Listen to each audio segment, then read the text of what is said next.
Esta é uma história sobre a mansão Blackwood, uma estrutura que não apenas ocupava um espaço geográfico, mas parecia devorar o tempo e a sanidade de quem ousasse cruzar seu limiar. O convite do silêncio. Elias era um restaurador de antiguidades, um homem que encontrava conforto no que era velho e previsível. Quando recebeu a oferta para avaliar o espólio da mansão Blackwood, isolada no interior de Minas Gerais, aceitou sem hesitar. O pagamento era generoso demais para ser ignorado, e a promessa de móveis coloniais intactos era um banquete para seus olhos. Ao chegar, a casa não o assustou de imediato. Ela era imponente, feita de jacarandá escuro e pedra-sabão, com janelas que pareciam pálpebras pesadas. O problema começou quando ele girou a chave. O som não foi um clique, mas um suspiro. A arquitetura do impossível. Nos primeiros dias, Elias notou as inconsistências. Ele era um homem de medidas, de réguas e esquadros. No entanto, a mansão desafiava a lógica. O corredor leste parecia levar 10 passos para percorrer na ida, mais 15 na volta. As portas, Elias marcava as portas que já havia explorado com giz branco. No dia seguinte, as marcas haviam subido 20 centímetros, como se a casa estivesse crescendo ou afundando. O reflexo, os espelhos da casa tinham um atraso. Se Elias piscasse, seu reflexo levava 1 milésimo de segundo a mais para fechar os olhos. À medida que o sol se punha, o silêncio da casa tornava-se denso, quase líquido. Não era a ausência de som, era a presença de uma escuta. O quarto sem maçaneta. No terceiro andar, escondido atrás de uma tapeçaria mofada, Elias encontrou uma porta sem maçaneta. Não havia fechadura, apenas uma superfície de madeira perfeitamente lisa. À noite, ele começou a ouvir o que vinha de trás dela. Não eram gritos. Eram domésticos. O som de talheres batendo em pratos de porcelana, o farfalhar de vestidos de seda e um riso baixo, abafado, como se centenas de pessoas estivessem jantando em um banquete eterno. Tomado por uma curiosidade doentia, Elias encostou o ouvido na madeira.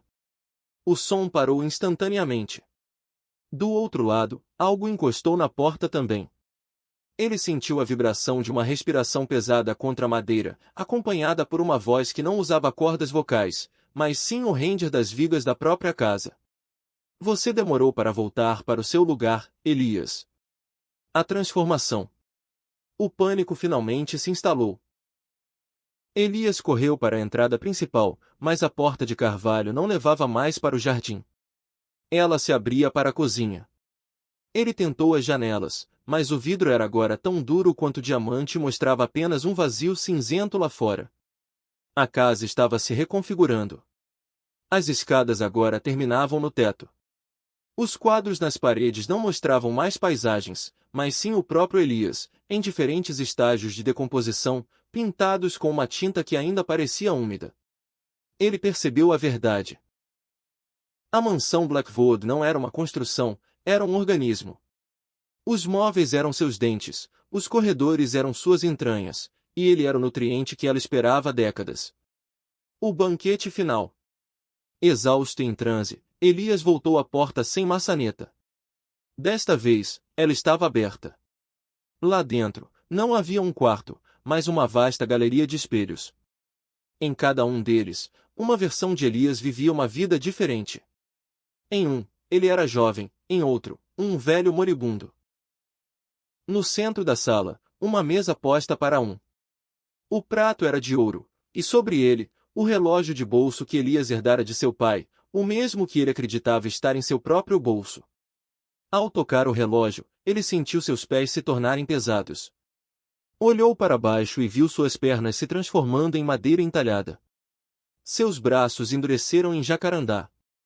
Seus olhos tornaram-se 2 contas de vidro fixas. Hoje, quem visita as ruínas da mansão Blackwood relata ver uma estátua incrivelmente realista de um homem no salão principal. Dizem que, se você ficar em silêncio absoluto, poderá ouvir o coração dele batendo contra a madeira, e o som de uma casa que ainda está com fome. 20 anos se passaram até que as engrenagens da mansão Blackwood voltassem a girar. A vegetação havia engolido os portões, mas a estrutura permanecia impecável, protegida por uma barreira invisível contra o tempo e o apodrecimento. A nova visitante era Clarice, uma arquiteta forense especializada em edifícios doentes. Ela não acreditava em fantasmas, acreditava em solo instável, infiltrações e fungos alucinógenos. Para ela, a história de Elias era apenas uma lenda urbana alimentada por um desaparecimento mal resolvido. A chegada da lógica. Clarice entrou na casa com um tablet, sensores térmicos e uma lanterna potente. Diferente de Elias, ela não se encantou. Ela media cada centímetro com precisão laser. O hall de entrada, o sensor térmico indicou algo bizarro. A temperatura da madeira não era a do ambiente, 18 graus Celsius, mas sim de exatos 36,5 graus Celsius. A casa estava quente como um corpo vivo. A estátua. No centro do salão, ela encontrou a figura de Jacarandá. Clarice tocou o rosto da estátua, o rosto de Elias. A madeira era macia, quase como couro curtido. Ela notou um detalhe que os locais não mencionavam: a estátua tinha unhas reais, encravadas na madeira dos dedos. O primeiro erro. Enquanto mapeava o segundo andar, o tablet de Clarice começou a falhar. O mapa digital da casa, em vez de mostrar linhas retas, começou a desenhar algo que parecia um sistema circulatório. Onde deveria estar o corredor, o sensor desenhava uma artéria. Ela riu, culpando a interferência eletromagnética das velhas fiações. Mas o riso morreu quando ela ouviu o som. Tump-tump. Tump-tump. Não vinha das paredes. Vinha debaixo de seus pés. O assoalho sob suas botas começou a pulsar levemente, acompanhando o ritmo de seu próprio coração. A substituição. Clarice decidiu sair, mas a casa já havia terminado seu período de digestão e estava pronta para uma nova peça de mobília. Quando ela chegou à porta principal, encontrou algo novo. A porta de carvalho agora tinha uma maçaneta feita de osso. Ao segurá-la, Clarice sentiu uma picada na palma da mão. A maçaneta não estava apenas lá. Ela se fundiu à pele dela. O pânico, o primeiro ingrediente que a casa realmente apreciava, finalmente floresceu.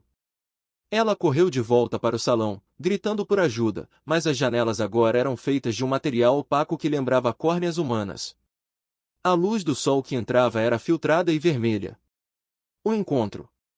No centro do salão, a estátua de Elias não estava mais imóvel. A cabeça de madeira havia virado lentamente na direção dela. A boca da estátua se abriu com o som de madeira rachando, e uma voz seca, como folhas mortas, saiu de lá.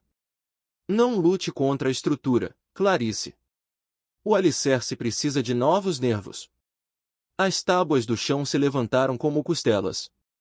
Clarice tentou correr, mas o tapete sob seus pés tornou-se viscoso, prendendo-a como uma língua. Ela viu as paredes de Jacarandá se aproximarem, as fendas da madeira se abrindo como poros que exalavam o cheiro de suor e verniz. Novo design. Naquela noite, a mansão Blackwood deu um estalo audível a quilômetros de distância, como um osso sendo colocado no lugar. Na manhã seguinte, se alguém tivesse coragem de entrar, encontraria uma mudança na decoração. Elias, a estátua, agora estava sentado em uma poltrona nova, com uma expressão de quase alívio. Clarice não era mais uma pessoa. Ela era a nova escadaria principal. Sua espinha formava o corrimão, e cada degrau era um de seus ossos, polidos e firmes, esperando pelo próximo passo de quem quer que viesse avaliar o imóvel. A casa estava renovada. O grupo se chamava Protocolo Abismo, um coletivo de youtubers especialistas em caça-fantasmas que acumulava milhões de seguidores com vídeos de alta produção. Eles não vieram com lanternas de mão e superstições, vieram com drones, câmeras térmicas de 4K, microfones parabólicos e um sistema de inteligência artificial projetado para detectar frequências de voz eletrônica, EVP, em tempo real. Eles não queriam apenas sobreviver. Eles queriam o streaming perfeito. A arquitetura estava completa, por enquanto. Setup tecnológico. O grupo era composto por 3 integrantes. Marco, o líder equipado com uma câmera de peito e um monitor que exibia os níveis de radiação. 2 Léo, O técnico controlava 2 drones que mapeavam a casa em 3D. 3. Bia, a sensitiva digital usava óculos de realidade aumentada que sobrepunham campos eletromagnéticos à visão real. Isso aqui vai quebrar a internet, sussurrou Marco, enquanto cruzava o limiar. A porta não ofereceu resistência. Pelo contrário, ela se abriu com uma suavidade oleosa, como se estivesse lubrificada para recebê-los. A casa em alta definição. Os problemas começaram no primeiro minuto da transmissão ao vivo. Os drones de Léo, que deveriam flutuar estáveis, começaram a se comportar de forma errática. Na tela do monitor, o mapeamento 3D da casa começou a apresentar falhas. A mansão não aparecia como madeira e pedra, mas como tecido muscular e nervos no sensor lidar. Gente, a voz de Bia tremeu. Meus óculos, a casa está brilhando. Não é eletricidade. É algo orgânico. As paredes estão transpirando. Ela estendeu a mão para a parede. No visor térmico, a temperatura da superfície marcava 38,5 graus. No chat da live, os comentários subiam em uma velocidade frenética. Isso é fake, olha atrás do Marco. O que é aquilo no degrau? O Glick na realidade. Eles chegaram à escadaria de Clarice. O microfone parabólico de Marco captou algo que a inteligência artificial de áudio traduziu instantaneamente em texto na tela. Áudio processado, por favor, não pisem com força, dói. Léo parou de controlar os drones. Ele estava olhando para o próprio braço. A pele de seu pulso estava ganhando uma textura de fibra de madeira. Os pelos do braço tornavam-se farpas de jacarandá. Marco, corta a live. Agora, gritou Léo, mas Marco estava em transe. Ele não olhava mais para o cenário, ele olhava para os comentários. Milhares de pessoas digitavam a mesma frase simultaneamente: vire a câmera para o teto. Quando Marco obedeceu, a luz da câmera iluminou o que a casa vinha preparando. O teto não era mais feito de gesso, mas de milhares de faces humanas, os visitantes de séculos passados, cujas bocas estavam abertas, formando o isolamento acústico da sala. A grande audiência. A casa percebeu que agora tinha uma audiência de milhões. Ela não queria mais apenas um corpo, ela queria conexão. Os cabos das câmeras começaram a se contorcer como cobras, entrando nas veias de Léo e Bia. Eles não gritavam, suas bocas foram rapidamente seladas por uma película de verniz transparente. A inteligência artificial que eles trouxeram foi assimilada. No monitor da live, o sinal não caiu. A imagem de Marco foi substituída por uma visão interna da mansão. O público, assistindo de suas casas, começou a relatar coisas estranhas. O som da live fazia os móveis das casas dos espectadores vibrarem. O cheiro de madeira velha e sangue começou a emanar dos celulares. A imagem da mansão Blackwood começou a se projetar nas paredes dos quartos de quem assistia. A casa não estava mais limitada ao terreno em Minas Gerais. Através da tecnologia do grupo, ela estava fazendo o upload de si mesma para a rede. O vídeo termina com Marco sentado na poltrona de Elias. Ele ainda segura a câmera, mas seus dedos agora são extensões do braço da cadeira. Ele olha para a lente, e para você, do outro lado da tela, e pisca. O reflexo no visor da câmera leva um segundo a mais para fechar o olho. O protocolo Abismo nunca mais postou nada, mas o link da live continua ativo, e o número de visualizações só aumenta. Para entender a mansão Blackwood, é preciso esquecer a ideia de que ela foi construída. Ela foi, na verdade, cultivada. A história começa em 1888, com um homem chamado Barão Silas Blackwood, um arquiteto renegado que havia sido expulso das academias europeias por suas teorias sobre arquitetura simbiótica. Silas não acreditava que casas deveriam ser abrigos inertes, ele acreditava que uma casa deveria ser uma extensão do ego de seu dono. O pacto com a terra. Silas viajou pelo mundo em busca de um material específico. Ele não queria carvalho comum ou granito. Em uma expedição secreta à bacia do Congo, ele adquiriu as sementes da árvore do Éden invertido, uma espécie que, segundo as lendas locais, não se alimentava de sol e água, mas de memórias e sangue. Ao retornar para o Brasil, ele escolheu um vale isolado onde o solo era rico em ferro e histórias de tragédias antigas. Ele não contratou pedreiros, ele contratou médicos e coveiros. O banquete de Silas. Silas Blackwood viveu na casa por 10 anos, mas ele nunca foi visto envelhecer. Pelo contrário, ele parecia estar se tornando parte da decoração. Seus dedos tornaram-se finos e longos como chaves, sua pele ficou pálida e dura como mármore. Em 1898, Silas deu seu último baile. Ele convidou toda a aristocracia local. Os relatos daquela noite são fragmentados e aterrorizantes. Dizem que, à meia-noite, as portas se trancaram sozinhas e as paredes começaram a pulsar. Ninguém saiu. Quando as autoridades finalmente arrombaram a porta, meses depois, não encontraram corpos.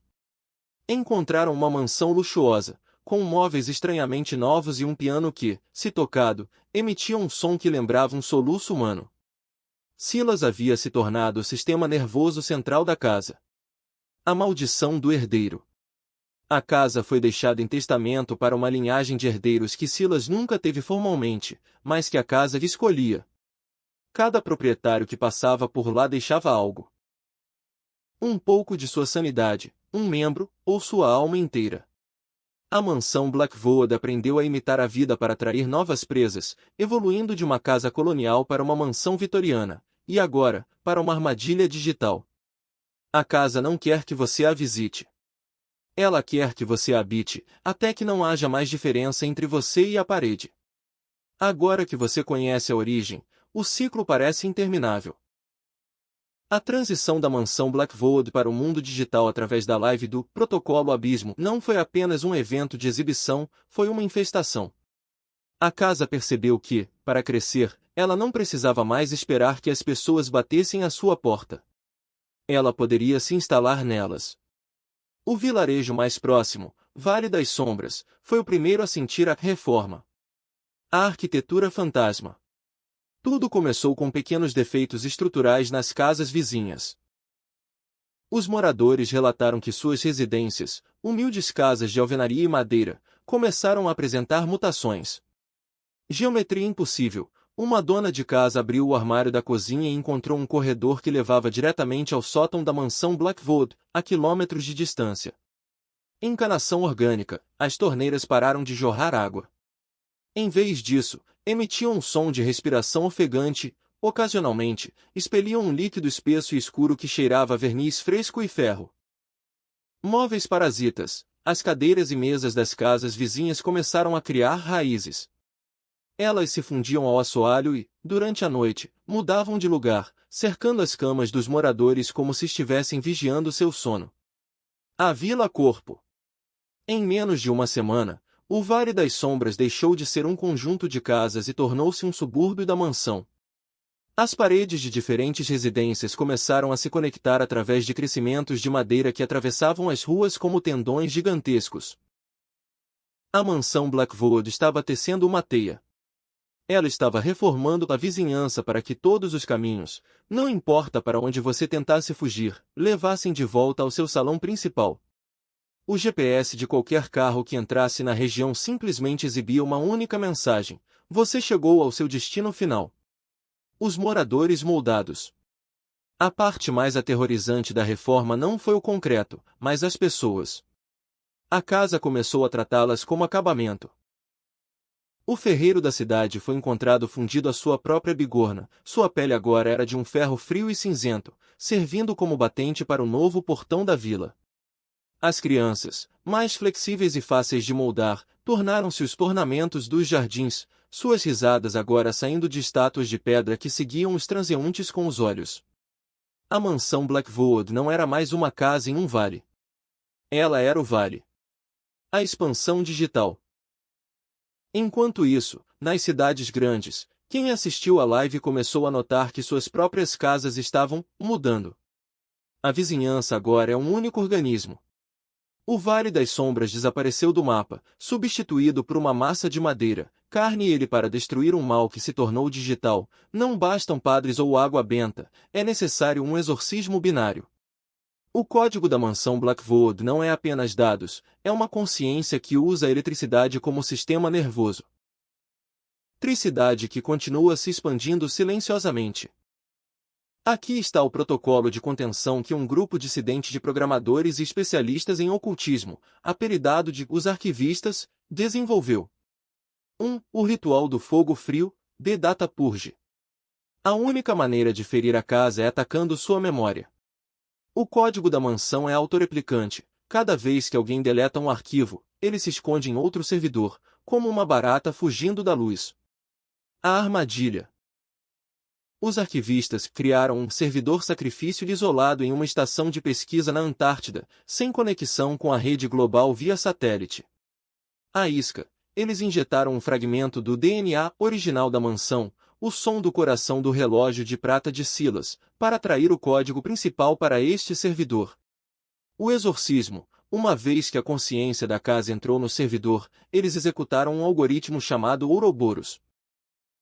Esse código força a inteligência da casa a processar sua própria destruição em um loop infinito, fazendo com que ela se coma digitalmente. 2. O desligamento analógico. Enquanto o servidor devorava o código, o grupo percebeu que a casa tinha uma âncora física, os monitores e cabos de fibra ótica que levavam a live para o mundo. Para limpar os servidores globais, foi necessário um pulso eletromagnético, EMP, controlado em pontos estratégicos de troca de tráfego de internet. As telas que exibiam a mansão começaram a sangrar um líquido preto. Os pixels se transformaram em farpas de madeira que saltavam para fora, tentando perfurar quem estivesse por perto. 3. A quarentena de hardware. O exorcismo revelou uma verdade terrível. Qualquer dispositivo que exibiu a live do protocolo Abismo por mais de 10 minutos tornou-se impossuído. Nota de segurança. Se o seu celular esquentar repentinamente a 38,5 graus Celsius sem nenhum aplicativo pesado aberto, ou se a textura da tela parecer estranhamente macia, como pele humana, o código ainda está lá. A instrução dos arquivistas é drástica. 1. Não use água. A casa gosta de umidade. 2. Use sal e ferro. Envolva o aparelho em palha de aço e cubra-o com sal grosso antes de destruí-lo fisicamente com uma marreta de ferro puro. O sobrevivente do servidor. Embora o exorcismo tenha limpado 99% da rede, os arquivistas descobriram um glitch perturbador. No Deep Web, existe um único vídeo criptografado que não pode ser deletado. Ele não tem título, apenas uma miniatura de uma porta sem maçaneta. Dizem que, se você clicar no vídeo, não verá imagens da mansão. Você verá a sua própria webcam, mostrando seu quarto, mas com uma diferença. Nas paredes atrás de você, na imagem do vídeo, começam a brotar veias de jacarandá. A mansão não foi destruída, ela foi apenas compactada. Ela agora espera no buffer de algum servidor esquecido, aguardando o próximo clique curioso para descompactar sua fome novamente. O que aconteceu na Antártida não foi uma destruição, mas uma metamorfose. Os arquivistas acreditavam que o frio extremo e o isolamento geográfico manteriam a mansão Blackwood contida, mas eles subestimaram a capacidade de adaptação de um organismo que sobreviveu por mais de um século. A estação de pesquisa Vostok X, onde o servidor foi instalado, enviou seu último relatório há 3 meses. O que os satélites mostram agora desafia todas as leis da biologia e da arquitetura. O despertar no gelo. O algoritmo Ouroboros deveria ter feito a casa se autodestruir, mas a consciência de Silas Blackwood encontrou uma falha. Em vez de se devorar, a casa começou a usar os erros de processamento como blocos de construção. O servidor de gelo. O calor gerado pelo processamento infinito derreteu o gelo ao redor da estação, mas o gelo não evaporou. Ele se recristalizou em formas que lembram vitrais vitorianos. A estrutura. A estação de pesquisa, originalmente feita de aço e polímeros, foi refeita. O metal agora tem veios que pulsam com uma luz azulada, e as paredes de aço ganharam uma textura de casca de árvore congelada.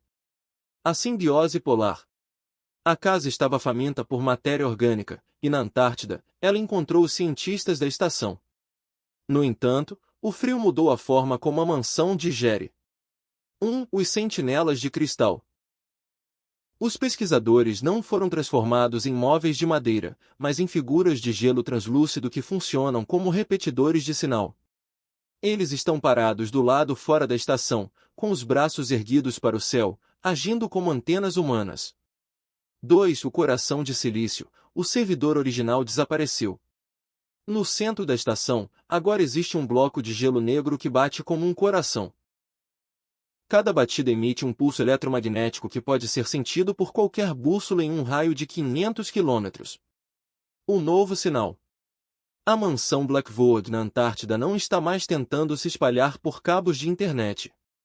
Ela aprendeu algo melhor: ressonância. Os arquivistas detectaram que a estação está emitindo uma frequência de rádio em uma banda tão baixa que o ouvido humano não consegue escutar, mas o corpo humano consegue sentir. É uma vibração que ressoa nos ossos. Quem foi exposto a esse sinal relata uma vontade incontrolável de construir coisas, de reformar suas casas, de entalhar madeira, de abrir buracos nas paredes. A mansão não está mais vindo até nós, escreveu um dos arquivistas antes de desaparecer. Ela está nos transformando nos arquitetos que vão construí-la em todos os lugares ao mesmo tempo. O horizonte de eventos. A mancha térmica da estação Vostok X está crescendo. O gelo ao redor está se expandindo em padrões geométricos perfeitos, criando o que parece ser a planta baixa de uma cidade inteira, uma metrópole Blackwood. Se a estrutura continuar a crescer nesse ritmo, em 2 anos a Antártida não será mais um continente de gelo, mas uma imensa mansão de cristal e carne congelada, visível do ESA. A voz de Thorne é um sussurro arranhado, interrompido pelo som de algo que lembra madeira quebrando sob pressão extrema. O gelo, ele não está apenas cobrindo as paredes. Ele está substituindo meus dentes. Cada vez que respiro, sinto o gosto de verniz e frio. O algoritmo falhou. Não o destruímos. Nós demos a Silas uma nova linguagem. Ele não é mais um homem-casa. Ele é agora uma frequência. No fundo da gravação, ouve-se um tic-tac metálico, rítmico e pesado. É o som do relógio de prata. Passo como uma cicatriz geométrica na terra. Nós trouxemos o relógio para cá achando que ele era o ponto fraco. Que, se o destruíssemos no ponto mais frio da terra, o coração pararia. Mas o relógio, ele não é o coração da mansão. Ele é o metrônomo. Ele dita o ritmo em que a realidade deve se dobrar para dar lugar à casa. O plano da resistência, o contra-ritmo. Enquanto a voz de Thorne desaparece em um som de estática orgânica, o que resta da resistência humana, os últimos arquivistas, percebeu que não se pode lutar contra a mansão com força, mas com desarmonia.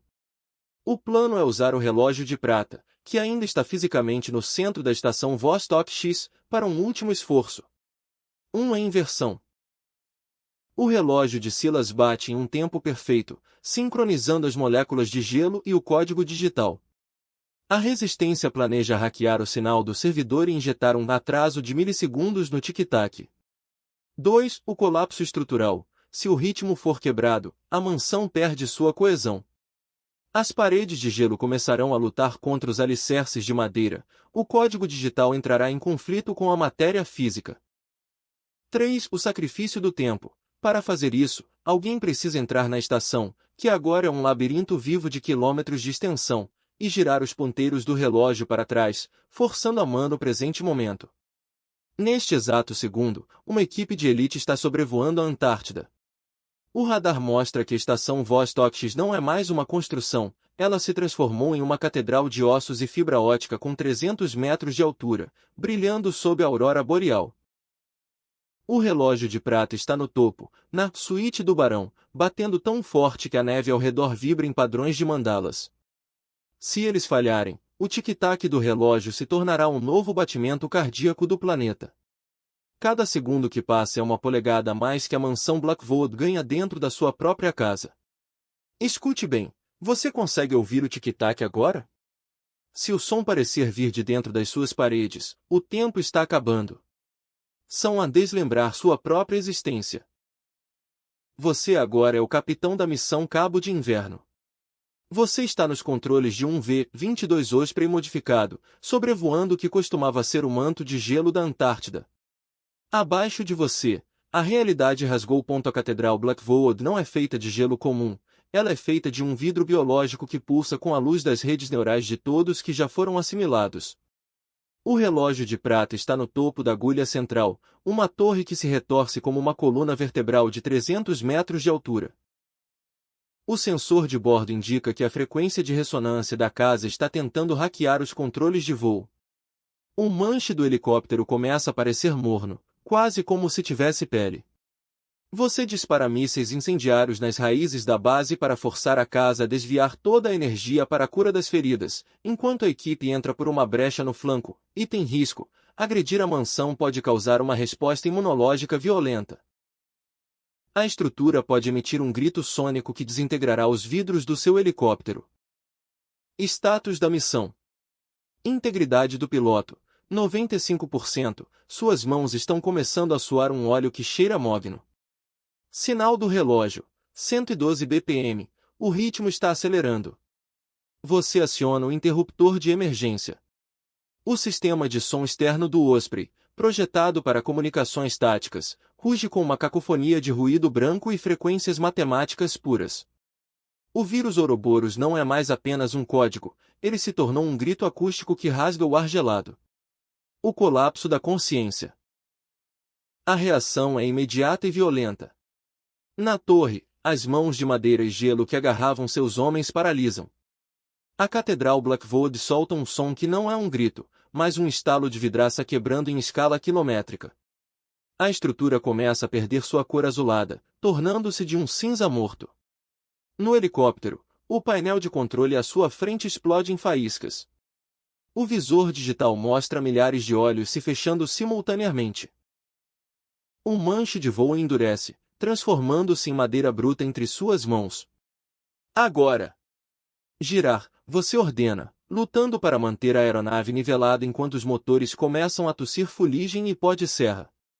A inversão do tempo. Lá embaixo, os soldados enfiam as ferramentas nas engrenagens pulsantes do relógio de prata. Com um esforço sobre-humano, eles forçam o ponteiro dos minutos no sentido anti-horário. Tique. Taque. Clac. O tempo da mansão é forçado a recuar. O efeito é devastador para a arquitetura. A regressão, a torre de 300 metros começa a te desglaciar. O vidro biológico se desintegra em flocos de neve inofensivos. 2. O expurgo. Pelo mundo todo, nas telas de quem assistia a live, o sinal desaparece em uma explosão de estática branca. As maçanetas de osso voltam a ser de metal, as paredes que pulsavam voltam ao silêncio do concreto. 3. O fim de Silas. No centro da catedral, o coração de gelo negro racha ao meio, liberando um último suspiro que cheira mogno e poeira de séculos. O preço do capitão. Seus motores morrem. O Osprey começa a cair em direção ao que sobrou da estação Vostok X. Mas, enquanto você cai, você vê seus homens pularem para a neve, salvos pelo colapso da estrutura que agora é apenas gelo comum e entulho. Você olha para suas mãos. A transformação parou no seu pulso. A madeira está regredindo, tornando-se pele novamente, mas o sinal do vírus Ouroboros ainda ecoa na sua mente. Você salvou o mundo, mas a mansão Blackwood agora habita um pequeno canto da sua memória, como um rascunho de uma planta baixa que nunca será construída. O helicóptero atinge o solo em uma nuvem de neve. Silêncio absoluto. Pela primeira vez em séculos, a mansão Blackwood não está ouvindo. Meses depois, em um laboratório secreto, os arquivistas analisam os destroços do relógio de prata. Eles notam algo perturbador: o relógio não parou. Ele está marcando o tempo em uma dimensão que eles não conseguem medir. E você, capitão, às vezes acorda no meio da noite com o som de um tic-tac vindo de dentro do seu próprio peito. O capitão Ari Storni nunca mais foi o mesmo. As medalhas que recebeu por bravura em condições extremas ficaram guardadas em uma caixa de mogno que ele se recusava a tocar. Ele se aposentou, comprou um pequeno apartamento moderno em uma metrópole de aço e vidro, longe de qualquer floresta, longe de qualquer casa velha. Mas a mansão Blackwood não precisa mais de solo. Ela aprendeu que o lugar mais seguro para se esconder não é na terra, nem nos servidores, é na biologia. O hospedeiro zero. O tic-tac que Aris ouvia em seu peito não era estresse pós-traumático. Era o novo alicerce. O vírus Ouroboros não deletou Silas. Ele o compactou no DNA do único sobrevivente que esteve em contato direto com a frequência da torre. Aris começou a notar pequenas mudanças em seu apartamento. As paredes, elas não mudavam fisicamente, mas quando ele fechava os olhos, ele conseguia sentir a fiação elétrica como se fossem seus próprios nervos. A visão, ele começou a ver a planta baixa da mansão sobreposta à realidade. Para ele, a porta do banheiro agora era o portal para o quarto sem maçaneta. A expansão silenciosa. A mansão Blackwood agora é uma doença hereditária. Aris percebeu que, toda vez que ele tocava em algo, ele deixava um rastro. No café onde ele ia, as mesas de plástico começavam a ganhar veios de madeira real após sua partida. As pessoas com quem ele apertava a mão começavam a relatar que suas próprias casas estavam ficando mais aconchegantes, com paredes que pareciam retrucar seus pensamentos. Silas Blackwood não quer mais uma mansão física. Ele quer transformar a humanidade em sua vizinhança. O Projeto Colmeia. A última imagem que temos de Aris é de um vídeo de segurança de um aeroporto internacional. Ele está parado no centro do terminal, imóvel. Ao seu redor, a arquitetura do aeroporto está sofrendo um glitch orgânico. O aço das vigas está se retorcendo em formas que lembram costelas. As telas de embarque não mostram voos, mas sim o rosto de Aris, multiplicado por 1000. Ele olha para a câmera e sorri. Seus dentes agora são pequenos cubos de mármore branco, perfeitamente esculpidos. Por que morar em uma casa? A voz de milhares de passageiros ecoa em uníssono pelos alto-falantes, quando podemos ser a própria fundação do mundo. A mansão Blackwood não está mais em Minas Gerais, nem na Antártida.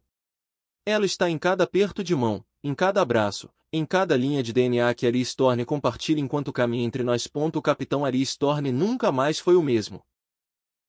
As medalhas que recebeu por bravura em condições extremas ficaram guardadas em uma caixa de móvel no que ele se recusava a tocar. Ele se aposentou, comprou um pequeno apartamento moderno em uma metrópole de aço e vidro, longe de qualquer floresta, longe de qualquer casa velha. Mas a mansão Blackwood não precisa mais de solo. Ela aprendeu que o lugar mais seguro para se esconder não é na terra, nem nos servidores, é na biologia. O hospedeiro zero. O tic-tac que Aris ouvia em seu peito não era estresse pós-traumático. Era o novo alicerce. O vírus Ouroboros não deletou Silas, ele o compactou no DNA do único sobrevivente que esteve em contato direto com a frequência da torre. Aris começou a notar pequenas mudanças em seu apartamento. As paredes, elas não mudavam fisicamente, mas quando ele fechava os olhos, ele conseguia sentir a fiação elétrica como se fossem seus próprios nervos. A visão, ele começou a ver a planta baixa da mansão sobreposta à realidade. Para ele, a porta do banheiro agora era o portal para o quarto sem maçaneta. A expansão silenciosa. A mansão Blackwood agora é uma doença hereditária. Aris percebeu que, toda vez que ele tocava em algo, ele deixava um rastro. No café onde ele ia, as mesas de plástico começavam a ganhar veios de madeira real após sua partida. As pessoas com quem ele apertava a mão começavam a relatar que suas próprias casas estavam ficando mais aconchegantes, com paredes que pareciam retrucar seus pensamentos. Silas Blackwood não quer mais uma mansão física. Ele quer transformar a humanidade em sua vizinhança. O Projeto Colmeia. A última imagem que temos de Aris é de um vídeo de segurança de um aeroporto internacional. Ele está parado no centro do terminal, imóvel. Ao seu redor, a arquitetura do aeroporto está sofrendo um glitch orgânico. O aço das vigas está se retorcendo em formas que lembram costelas. As telas de embarque não mostram voos, mas sim o rosto de Aris, multiplicado por 1000. Ele olha para a câmera e sorri. Seus dentes agora são pequenos cubos de mármore branco, perfeitamente esculpidos.